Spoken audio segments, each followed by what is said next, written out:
नमस्कार, मैं हूं रजत केन और आप देख रहे हैं द एज। शाम 7 बजे के इस बुलेटिन में आपका स्वागत है। पूरे दिन देश और दुनिया में जो बड़ी घटनाएं घटी, चाहे वो राजनीति की हो, नीतियों की हो, अर्थव्यवस्था की हो या आम जन जीवन से जुड़ी, सड़क से संसद और भारत से लेकर दुनिया तक की सबसे इम्पोर्टेंट खबरें पेश होंगी हमारी खास रिपोर्ट के साथ। तो चलिए शुरू करते हैं आज के समाचार।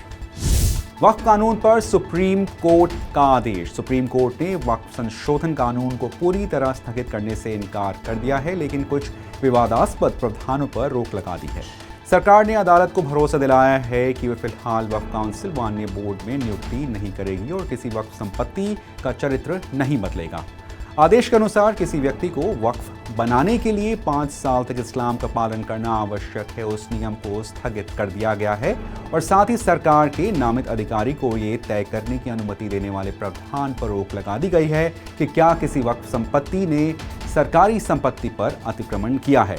लेकिन कोर्ट ने वक्फ बोर्ड में गैर मुस्लिम सदस्यों के नामांकन की अनुमति देने वाले प्रावधान पर रोक नहीं लगाई है। इस फैसले को संतुलित माना जा रहा है क्योंकि अदालत ने दोनों पक्ष के उम्मीदों को बरकरार रखा है, बदलाव पर अस्थायी विराम लगाया है। दिल्ली की BMW घटना, जिसमें फिनांस मिनिस्ट्री के एक वरिष्ठ अधिकारी की मृत्यु हो गई। दिल्ली के धौला कुआं इलाके में BMW कार से हुए हादसे में वित्त मंत्रालय के डिप्टी सेक्रेटरी नवजोत सिंह की मृत्यु हो गई, जबकि उनकी पत्नी गंभीर रूप से घायल है। पुलिस ने महिला चालक गगनप्रीत को अस्पताल से हिरासत में ले लिया है और उनके खिलाफ गैर इरादतन हत्या, लापरवाही से वाहन चलाने और सबूतों से छेड़छाड़ के मामले में FIR दर्ज की है।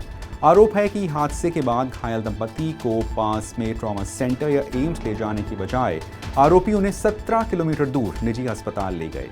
परिवार ने विश्वास जताया कि समय सीमा रहते इलाज मिलने पर शायद जान बच सकती थी।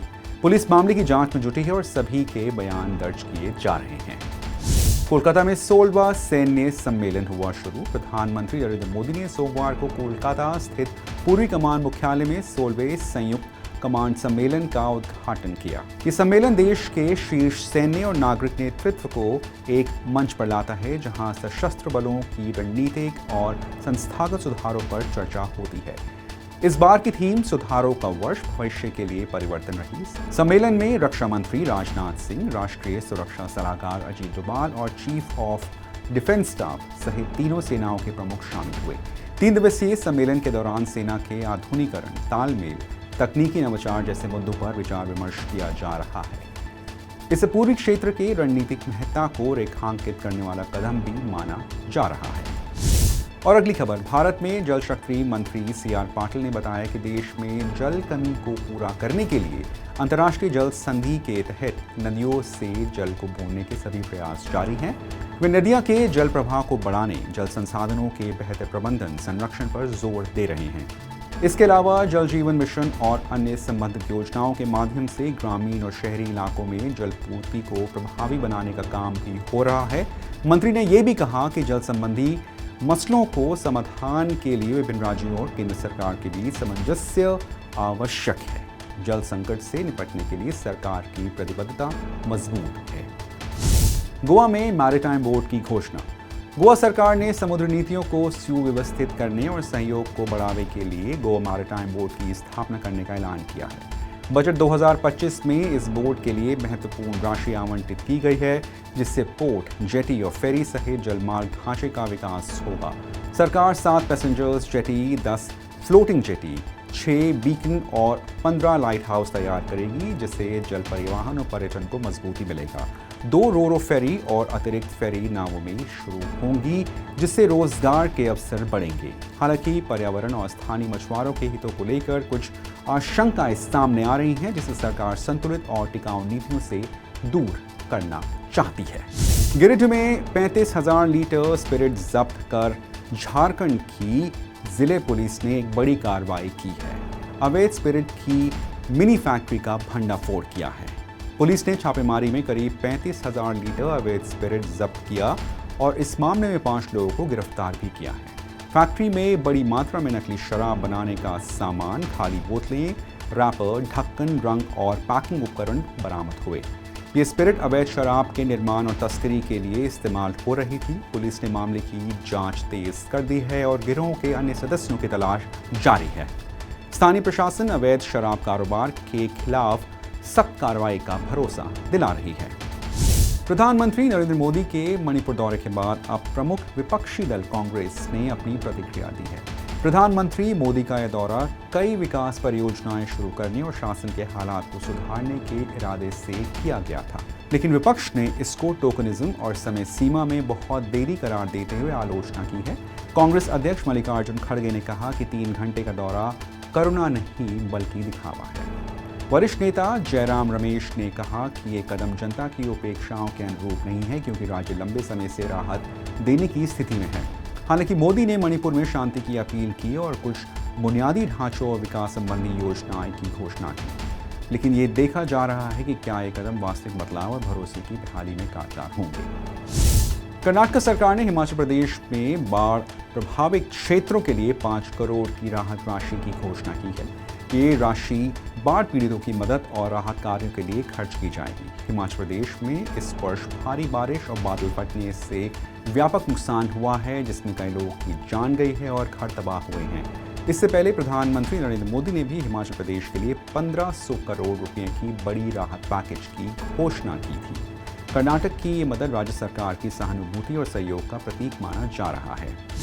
सुप्रीम कोर्ट ने गुजरात पुलिस द्वारा नाबालिग के साथ हिरासत में की गए यौन उत्पीड़न और यातना से संबंधित याचिका की सुनवाई अस्वीकार कर दी है और याचिकाकर्ता को इसको हाई कोर्ट ले जाने का सुझाव दिया है। याचिकाकर्ता ने आरोप लगाया था कि नाबालिग को पुलिस हिरासत में दंडित किया गया, जिससे शारीरिक और मानसिक उत्पीड़न हुआ। कोर्ट ने कहा कि इस मामले में उच्च न्यायालय के समक्ष जाना उचित रहेगा। सुप्रीम कोर्ट ने इस प्रकरण में तत्काल कोई अंतरिम राहत देने से भी इनकार कर दिया है। मामले की आगे की प्रक्रिया उच्च न्यायालय में होगी, जहां विस्तृत सुनवाई संभव हो सकती है। बिहार एसआईआर पर सुप्रीम कोर्ट की अंतिम सुनवाई। सुप्रीम कोर्ट ने बिहार में मतदाता सूची के विशेष गहन पुनरीक्षण यानी एसआईआर से जुड़ी याचिकाओं पर अंतिम सुनवाई के लिए 7 अक्टूबर की तारीख निर्धारित की है। इस सुनवाई में चुनाव आयोग द्वारा आधार कार्ड को वैध पहचान पत्र के रूप में स्वीकार करने के मामले की चर्चा होगी। कोर्ट ने स्पष्ट किया है कि आधार केवल पहचान के लिए मान्य होगा, नागरिकता का प्रमाण नहीं। इसके अलावा मतदाताओं द्वारा दर्ज किए गए आधार विवरण की सत्यता जांच के लिए चुनाव आयोग को निर्देश भी दिए गए हैं। ये फैसला बिहार में मतदाता सूची संशोधन को लेकर लंबे समय से चले विवाद का अहम चरण माना जा रहा है। पूर्व तृणमूल सांसद मिमी चक्रवर्ती सट्टेबाजी ऐप मामले में ईडी के समक्ष हुई पेश। सोमवार 15 सितंबर को तृणमूल कांग्रेस की पूर्व सांसद मिमी चक्रवर्ती कथित अवैध सट्टेबाजी ऐप से जुड़े धन शोधन मामले में पूछताछ के लिए प्रवर्तन निदेशालय यानी ईडी के समक्ष पेश हुई। चक्रवर्ती का बयान 1xBet नामक एक अवैध सट्टेबाजी ऐप से संबंधित मामले में धन शोधन विवरण अधिनियम यानी PMLA के तहत दर्ज किया जा रहा है। उच्चतम न्यायालय द्वारा गठित SIT ने वंतारा को दी क्लीन चिट। सोमवार को वंतारा से जुड़े मामले की जांच कर रहे सुप्रीम कोर्ट द्वारा गठित विशेष जांच दल यानी SIT ने गुजरात के जामनगर स्थित एक प्राणी बचाव एवं पुनर्वास केंद्र को क्लीन चिट दे दी है। न्यायमूर्ति पंकज मित्तल और न्यायमूर्ति PB वराले की पीठ ने रिपोर्ट को रिकॉर्ड में लिया और कहा कि अधिकारियों ने वंतारा में अनुपालन और नियामक उपायों के मुद्दे पर संतोष व्यक्त किया है। विशेष जांच दल SIT ने अपनी रिपोर्ट सीलबंद लिफाफे में शुक्रवार को सुप्रीम कोर्ट में पेश की थी। जस्टिस पंकज मित्तल और जस्टिस प्रसन्ना P वराले की खंडपीठ ने इस मामले में 25 अगस्त को SIT की गठन और जांच के निर्देश दिए थे। नेपाल मंत्रिमंडल का विस्तार 3 की शपथ। नेपाल में अंतरिम प्रधानमंत्री सुशीला कार्की ने सोमवार को 3 नए मंत्रियों को शपथ दिलाई, जिसने सरकार का विस्तार हुआ। वित्त मंत्रालय की जिम्मेदारी रमेश प्रसाद खनाल को मिली। ऊर्जा एवं शहरी विकास मंत्रालय की कमान कुलिंग सिंह को, जबकि गृह और कानून मंत्रालय का कार्यभार ओम प्रकाश आर्यल संभालेंगे। ये नियुक्तियां हाल की राजनीतिक उथल-पुथल और भ्रष्टाचार विरोधी आंदोलन के बाद हुई हैं। सुशीला कार्की ने शपथ समारोह में स्पष्ट किया कि उनकी सरकार केवल 6 माह तक रहेगी और आम चुनावों की तैयारी करेगी। शपथ ग्रहण कार्यक्रम राष्ट्रपति रामचंद्र पौडेल की मौजूदगी में काठमांडू के शीतल निवास के पास अस्थायी टेंट में आयोजित हुआ। डैलस अमेरिका में भारतीय मूल के होटल मैनेजर चंद्रमौली नागमल्ल की हत्या के बाद राष्ट्रपति डोनाल्ड ट्रंप ने अमेरिकी आव्रजन नीति और बाइडेन प्रशासन पर तीखी हमला बोला है। नागमल्ल की हत्या एक अवैध क्यूबन प्रवासी ने की थी, जो पहले से ही कई गंभीर आरोपों में गिरफ्तार होकर भी डिपोर्ट नहीं हो पाया था। ये घटना मैनेजर के परिवार के सामने हुई और आरोपी अब कस्टडी में है, जिस पर फर्स्ट डिग्री मर्डर का मामला चलेगा। ट्रंप ने आरोप लगाया कि बाइडेन की नरम नीति के चलते ऐसे अपराधी खुलेआम घूम रहे हैं और अब उनका सरकार ऐसे प्रवासियों से सख्ती से निपटेगी। इस घटना से भारतीय अमेरिकी समुदाय में गहरा दुख और अमेरिका आव्रजन प्रणाली पर बहस छिड़ गई है। ब्रिटेन के प्रधानमंत्री कीर स्टारमर ने पुलिस अधिकारियों पर हमला और नस्लवादी धमकी की निंदा की।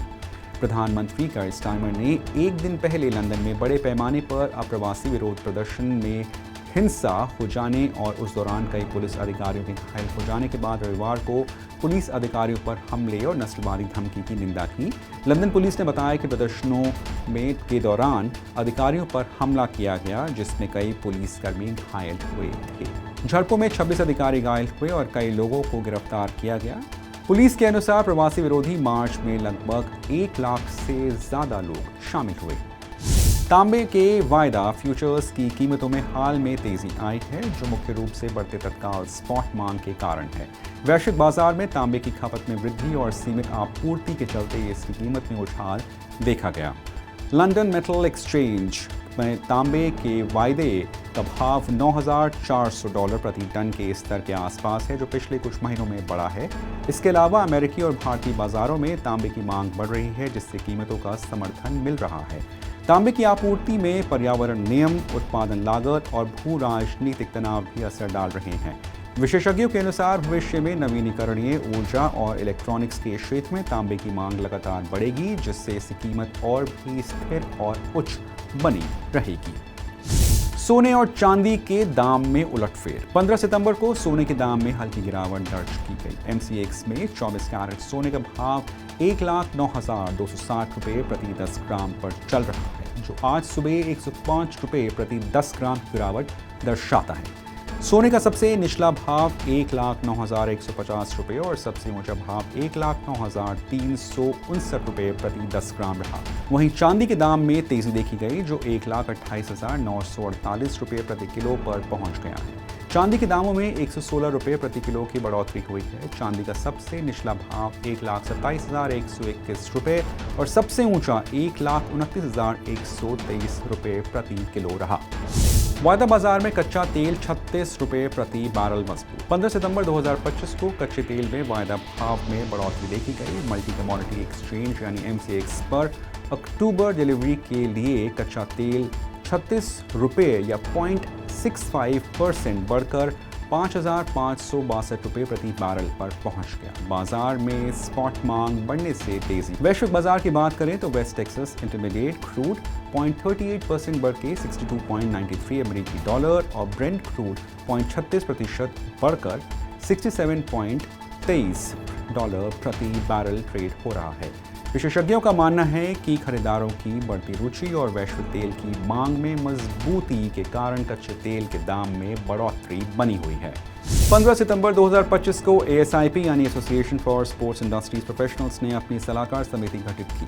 इस बोर्ड की अध्यक्षता पूर्व भारतीय ओलंपिक एसोसिएशन और हॉकी इंडिया के अध्यक्ष डॉक्टर नरेंद्र ध्रुव बत्रा कर रहे हैं। समिति में विश्व एथलेटिक्स पदक विजेता और पद्मश्री सम्मानित long jumper Anju Bobby George भी सदस्य हैं।